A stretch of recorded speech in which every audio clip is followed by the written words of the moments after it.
मित्रांनो, खास आपल्या फॉलोअर्ससाठी, सबस्क्रायबर्ससाठी आपण एक कंटेंट तयार करत आहोत. तर बरेचसे आता तुम्हाला Instagram, Facebookवरती चॅनल्स दिसतील किंवा YouTubeला जिथे शेळीपालनची माहिती सांगतात. परंतु ती सर्व काही माहिती वरवरची असते. तर आपण इथे आपण जे काही शेळीपालन करताना चुका वगैरे केलेल्या आहेत, रोजच्या मिस्टेक्स किंवा कशा चुकांमधून आपण पुढे आलेलो आहोत, तर याबद्दल आपण माहिती देणार आहोत. तर याच सिरीजसाठी तुम्ही या चॅनलला फॉलो वगैरे करा. तर मोस्टली सक्सेसपेक्षा जर चुका सांगितल्या तर यातून लोक वगैरे शिकतात.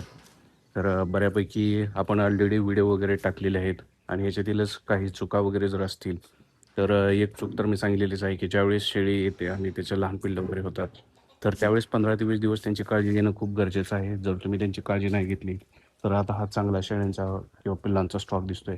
परंतु आमच्या वरच्या कप्प्यामध्ये अशी काही 3 पिल्लं आहेत. त्यांना 3-4 महिने झालं तरी त्यांचं वजन वाढ वगैरे अजिबात झालेली नाही.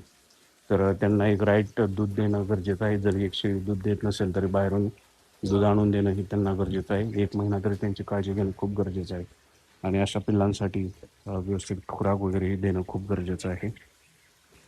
दुसरं मिस्टेक मित्रांनो, ज्यावेळेस पावसाळा वगैरे येतो त्यावेळेस तुम्हाला त्यांच्यासाठी PPR लस वगैरे करणं खूप गरजेचं आहे. कारण एकदा जर तो आजार आला तर शेळ्या अजिबात राहतच नाहीत किंवा मरू शकतात आणि सर्व तुमचं शेड वगैरे खाली होऊ शकतं.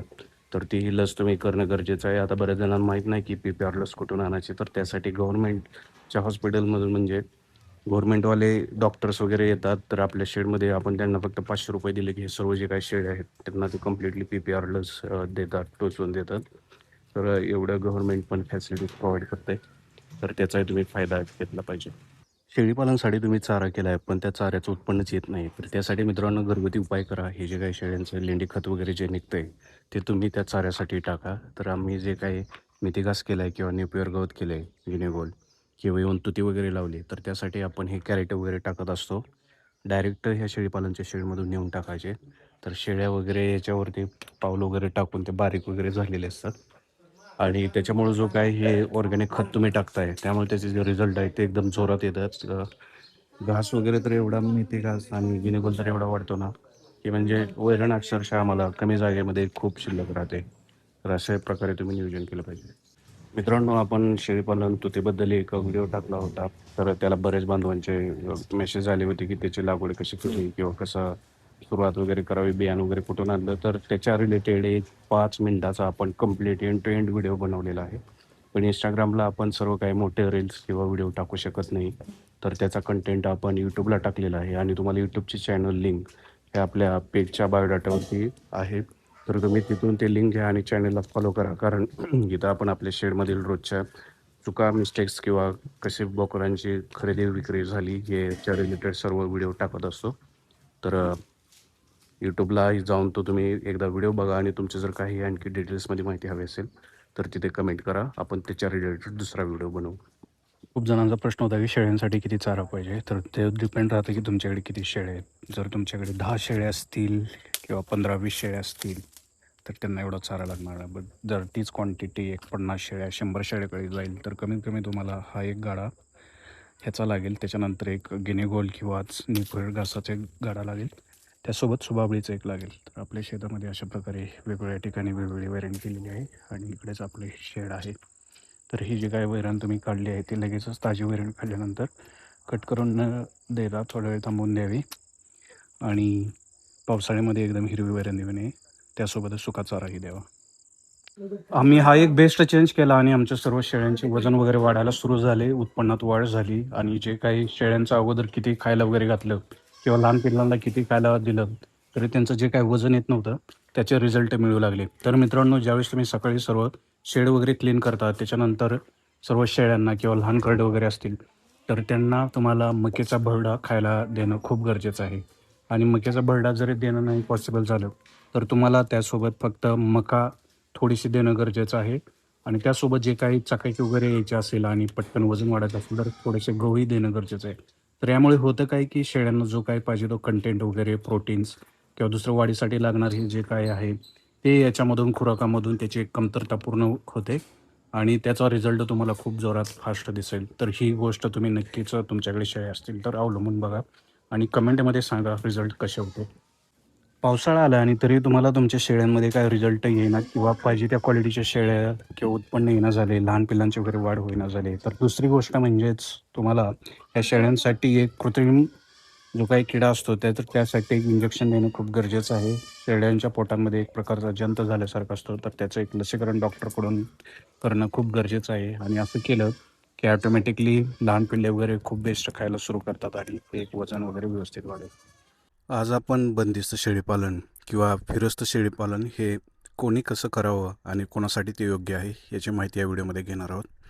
तर आज आपल्या शेताच्या कडेला हे एक जण शेळ्या वगैरे घेऊन आले होते. तर ह्या शेळ्यांची संख्या जवळपास 20-25 तरी असेल. एवढेच पुढे ही शेळ्या आहेत आणि हे शेळ्या राखण्यासाठी फक्त एक व्यक्ती आहे. तर यांचं काम असंच की सकाळी शेळ्या सोडायच्या, दिवसभर चारायचं आणि मग संध्याकाळी घरी नेऊन ठेवायचं. झालं एवढंच. ना त्यांना गवत आणायचं आहे, ना वैरण काढून आणायचे, बाकी ना शेडमध्ये पाणी सोडायचं आहे किंवा काय. कारण हे जिथं शेळ्या घेऊन येतात तिथंच एक छोटंसं पाण्याची सिस्टीम आहे, तर तिथं ते आणून टाकतात. आणि वरून जरी ह्यांना शेत वगैरे नसेल तरी काही टेन्शन नाही, कारण तुम्ही जिथे असं मोकळं रान वगैरे असेल तिथे जाऊन शेळ्या वगैरे राखू शकता. तर ह्यांना बाकीचा खर्च वगैरे काहीच नाही आणि दुसरं शेड वगैरे पण बांधायची गरज नाही. आता आपण जे काय आपलं शेड बांधलं आहे त्यालाच 8-9 लाख रुपये गेलेत. वरून जर तुमची एक बंदिस्त जर शेळी असेल तर त्याच्यासाठी तुम्हाला रोज सकाळी 10 वाजता एकदा वैरण टाका, दुपारी 2 वाजता गवत टाका, परत 4 वाजता एकदा गवत टाका आणि सारखं शेळ्यांकडे लक्ष ठेवा. ही सारखी गोष्ट राहते आणि ते सर्व काढण्यासाठी म्हणजे एका माणसाचं ते काम होत नाही, तर आणखी 1-2 माणसं लागतातच त्याला कंटिन्यूस सारखं. तर जर एखाद्याकडे फिरस्त शेळीपालन असेल तर त्यांचं जे काय प्रॉफिट किंवा नफा आहे ते नक्कीच ह्या बंदिस्त शेळीपालनपेक्षा जास्त राहतो. म्हणजे जर नफा आणि कॉस्टचा रेशो बघितला तर.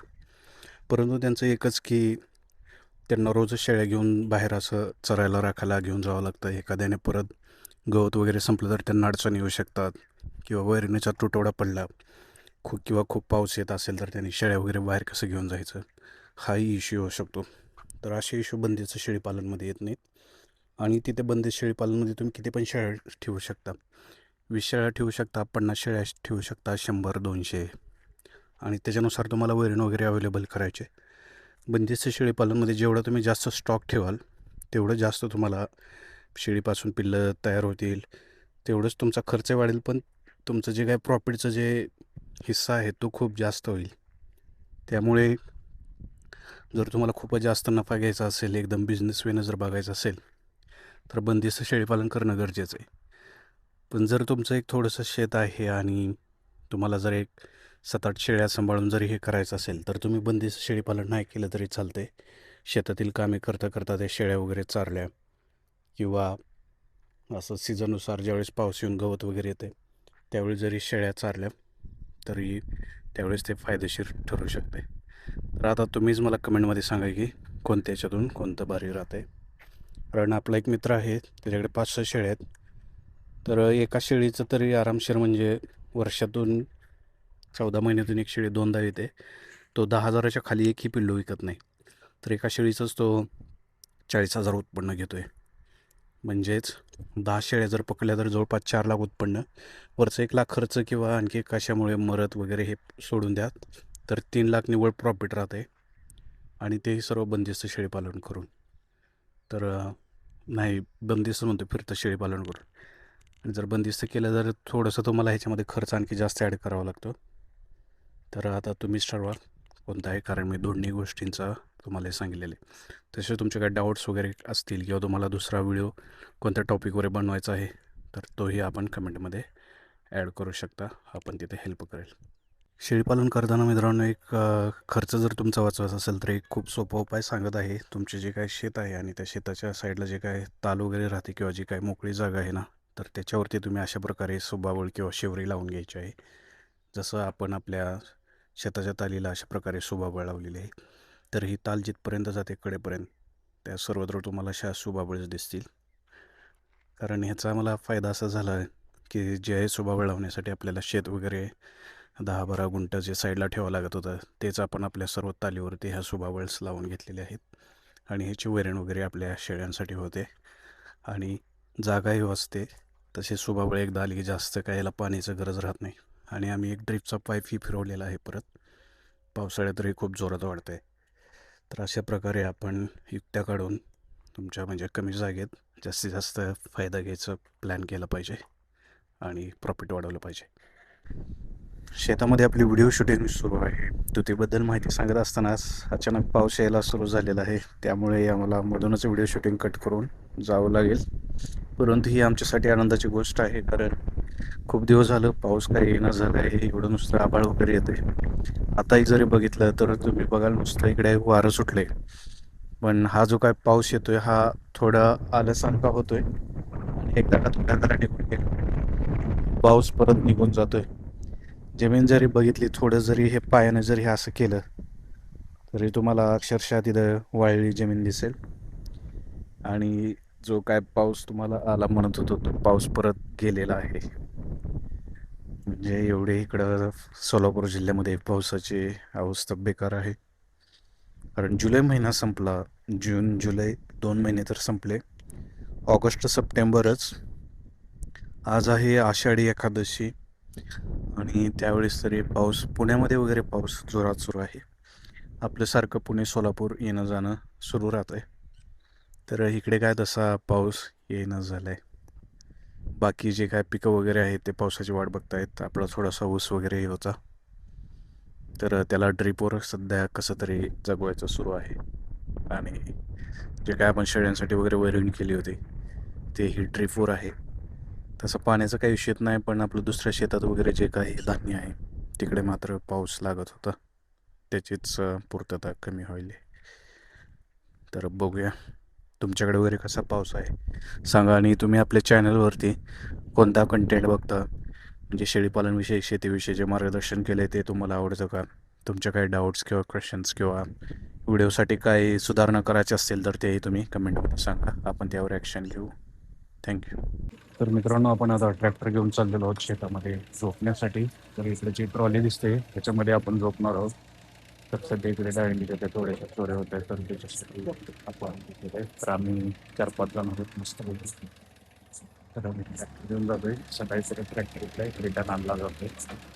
आपल्यासोबत आहेत मंडळी आबाळचंद्र आणि आपले मामा. तर बघूया तिकडं आमच्या शेजारी जे एखादी बाग असाच रात्री आलते चोर आणि अक्षरशः सर्व डाळिंबाची बाग घेऊन गेले एका रात्रीत. त्यामुळे तुमच्याकडे जरी असं काय असेल तरी रात्री जागर